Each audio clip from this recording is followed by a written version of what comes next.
Pali hadith yomwe Anas ibn Malik akuifotokoza kuti mtumiki wa Allah sallallahu alayhi wa alihi wa sallam qala, adayankhula kuti idha kharaja ar-rajul min baitihi, akakhala kuti munthu watuluka nyumba mwake ndipo akulowera malo ena, faqala, iyeyo nayankhula bismillah, mdzina la Allah, tawakkaltu ala Allah, ineyo ndikuyedzamira mwa Allah subhanahu wa ta'ala, la hawla wala quwwata illa billah, palibe kuthekera komanso mphamvu zina zilizonse kupatulako kudzera mwa Allah subhanahu wa ta'ala.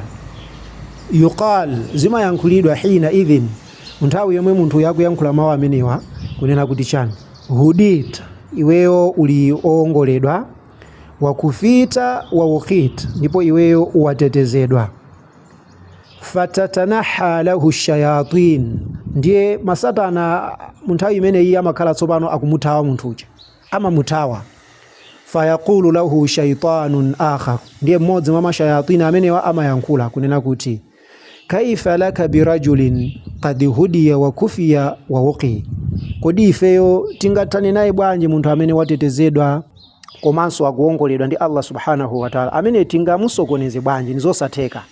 Kusonyeza kuti chimenechi ndi chida chimene inu ndine tizichigwirisira ntchito munthawi yomwe tikutuluka mnyumba zathu ndikumalowera kaya ku mzikiti, kaya wapita kunsika ndi malo ogwira ntchito kapena malo ochitira business.